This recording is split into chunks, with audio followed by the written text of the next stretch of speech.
Alright, so I want to make a video updating everyone as usual, as well as getting some other important stuff. So getting right into it here, Alberta had 247 new cases yesterday, which is a little bit less than the last 3 or 4 days. We're up from yesterday, but down from the 2 days before that. So again, our cases continue to hover around the same mark. We're still at 73 dead.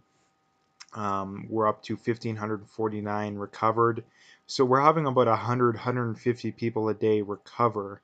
Not only that, I think we had about 127,000 people tested as of yesterday, and we're up to 131,572. So again, we're continuing to test a good 4 or 5,000 people a day, which is a lot of people. So that's a good sign. And as usual, too, that I always point out too, Calgary is the main area you got to worry about. They got about, I don't know, two-thirds, 70% of the cases. They got 46 of the 73 dead. Um, Edmonton has just 479 cases with 10 dead. And not only that, I assume Edmonton has some recovered cases. So Edmonton, what, maybe has 50 to 100 active cases off the top of my head, if I had to guess. So aside from Calgary, this isn't something that we need to be worried about. Canada's up to 46,000 confirmed or 25 cases with 2489 dead. Now, a lot of areas are announcing plans to reopen. Um, Ontario unveiled the reopening plan. They didn't give dates yet, though. Quebec announced they're going to reopen schools, I think on May 11th. Italy's reopening in about a week. France is reopening next week. So, I mean, Italy was one of the hardest hit countries in the world. Now, they got hit a little sooner than we did. But to me, if Italy can reopen in a week, or I think it's about a week, I don't see why we can't open again. Like I've been saying all along. I mean, in reality, we should have opened up already. But again, the government's so incompetent and terrible at running things that because they screwed so much stuff up, we'd have to wait a little bit. But I mean, in my mind, like I've been saying for weeks, there's no reason we couldn't, have three or whatever you want to do, 3 or 4 stages, and by the end of May, things should be pretty much back to normal. Now, the thing I want to point out too is that things are never going to go back to normal. I think that this will be a distinct change in society, number one, because we're going to have such a terrible recession, most likely. And number two, I think a lot of people are going to be scared to go out after this, especially old people. Now, the old people are the generation that least adopts, new technology, new ways of doing things, right? Because they've been doing things the way they've been doing them for, 50, 60, 70 years. And I think that what's going to happen is we're going to have more and more stuff go towards online. I think after this, we're going to see a lot of small, brick and mortar, businesses are going to go out of business. Um, and like I say, for the simple reason that people are going to buy more stuff online because if you've needed to buy something now, you've most likely bought it online. I mean, Amazon stock is at all-time highs. So again, people are buying a ton of stuff online, and I think people are going to realize, for the ones that didn't already, are going to realize, hey, this is a lot more convenient than having to drive to the store. And it's also good in the fact that it's a win-win. I mean, the only loss is the businesses that lose out, but the businesses that lose out need to automate and need to keep up with the times. So that's something to point out too. The other thing to point out too is that anybody who can work from home should stay working from home. I think there's a pretty good amount of people that work in an office, or mostly office work, in the business sector that don't really need to go to the office to work, or maybe they don't need to go every day. Maybe they need to go part time. And that's something that we should be doing, number one, because it saves the individual money, time, money, everything. You don't have to pay for gas to get back and forth from work. You save on wear and tear on your car, and you save your whatever 30 minutes to an hour it takes for you to drive to work, to and from work every day, and that you can use that time to do something more, whatever you want to do, develop a new skill, whatever. So that's something that I think will happen to an extent, but it should happen more in that, like I say, it's a win-win. And two, the environmental crowd should love that too, right? Because less people driving means less emissions. So again, that's something that everybody should be able to be on board with. Um, so that's something I wanted to point out too, is that when people say we need to reopen things so we can get back to normal, things are never going to go back to normal, at least not in any time soon. Like I say, a lot of people are going to be scared to go out. A lot of people are going to keep working from home, and a lot of people aren't going to have jobs to go back to. And a lot of people are maybe like I say, maybe they have jobs, but they're going to lose their jobs because the economy is so weak. So that's a few things to point out. This is from Stefan Molyneux. He goes on to say, just a reminder that Australia and New Zealand and in Vancouver were infinitely angrier at me coming to give speeches than they are at China for infecting the world with a deadly disease, and I would add, bringing on a terrible recession. And again, this just goes to show just how backwards the leftist priorities are. That we're more, enraged at someone or an idea that just simply disagrees with us politically than we are at China for doing infinite amount of times more damage. And like I said, that just goes to show that they have zero credibility whatsoever. Like zero credibility. Like, do you see people on the right protesting and shutting down and threatening and usually being violent? Shutting down left wing speakers. No, that literally never happens. But it happens all the time. More times than you can count from people on the left, and that just goes to show that their ideas aren't based in reality, aren't based in fact, and aren't based in truth. Because if they were, you wouldn't have to shut down opposition, right? Like that's one of the easiest ways to tell if your beliefs are backed up by truth and reason and evidence is that you can entertain beliefs that differ from yours because you know yours are right. Like it's a very simple concept. Um, this is from Pierre Poli. He goes on to say, the audacity of this man is astonishing, obviously referring to Justin Trudeau. He gives away 16 tons of PPE to China and destroys millions of face masks, and then lectures the provinces for not having enough supplies. Now, part of the reason the provinces don't have enough supplies is they bought some faulty supplies from China, so that's part of the reason. And like I say, the other part of the reason Justin Trudeau got rid of a lot of ours, not only that, during this pandemic, before the pandemic, they got rid of it, a lot of it, and didn't replace it. So again, part of the reason why someone like Justin Trudeau acts this way is that he knows that there's pretty much nothing he can do to lose enough support to get reelected, and that just goes to show um, just how bad, I guess. I mean, I don't know what the right word is. I don't want to be too bombastic, but just where he's at. And I'm actually just watching CBC right now as I make this video, and he just came on, so that kind of distracted me. But again, like I say, I think he knows that there's pretty much nothing that he can do to get enough people to change their minds to vote him out. And I think he knows he's going to get reelected once or twice, however many times more he wants. He'll ride off into the sunset with his, massive amounts of wealth and power, and some other liberal will get elected. And that, like I said, that's the way it's going to go. And that's why he's like this, is that, like, I mean, it's almost like a dictator. I mean, it's a little different that people have the illusion that we're a free country. I mean, people in, dictatorships, I mean, they know in the back of their head it's not a free country, but they have to pretend like it is. We're kind of the same as well, except, we don't have an official dictatorship quite yet. So, um, yeah, it doesn't make any sense too.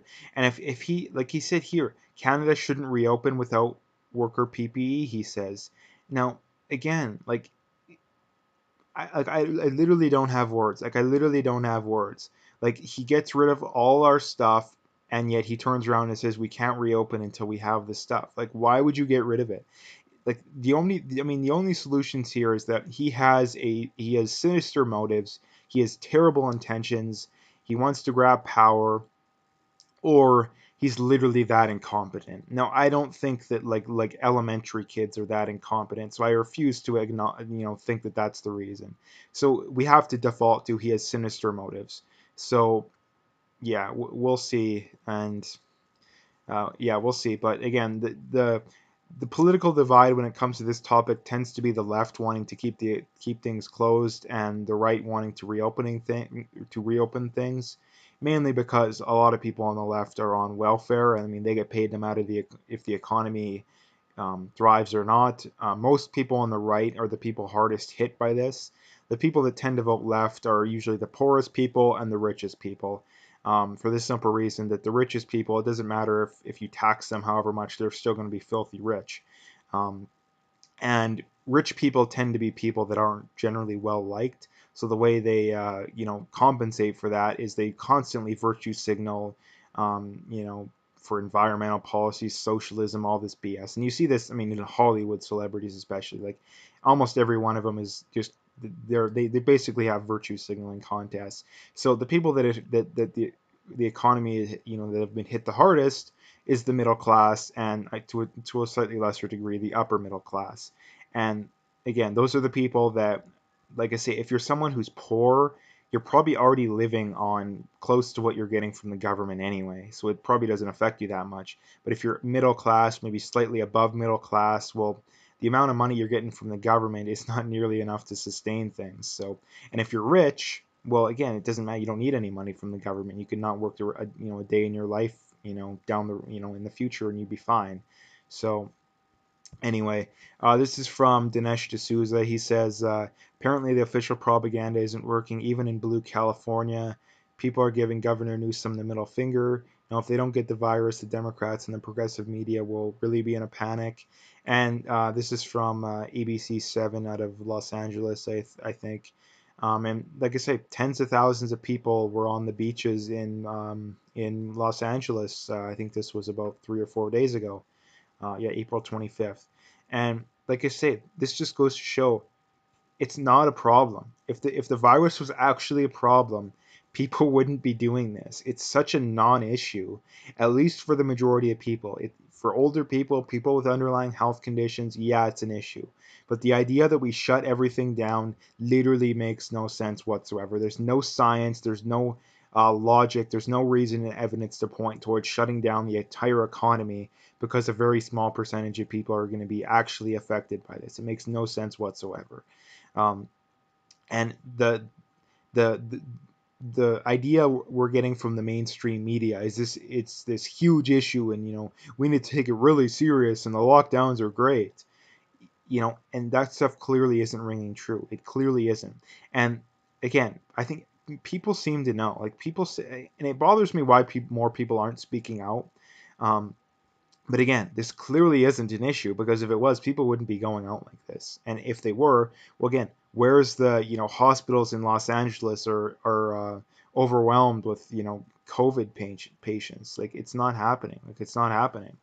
And for the simple reason that it's largely a non-issue. It's largely a non-issue. And keeping things locked down, now it makes even less sense than it did 2 or 3 weeks ago, because people aren't taking it nearly as seriously anymore. Like, what is the point? Like, again, it doesn't make any sense whatsoever. The last thing I wanted to point out here is something I've talked about, but I need to keep talking about it because not enough people seem to understand. Um, this is from Charlie Kirk. He says, if your state opens earlier than you would like, or in our case, province, you're allowed to continue to stay at home. I won't force you to leave your house. Just don't force me to stay in mine. Now, this is something I really, really, really cannot stand people for.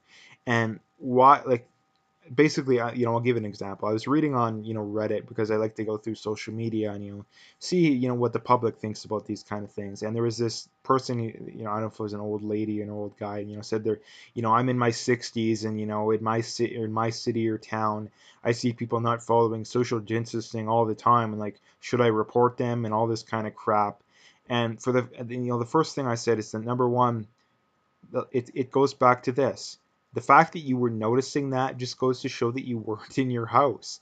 If you're all going to be all hot and bothered and paranoid, stay in your house.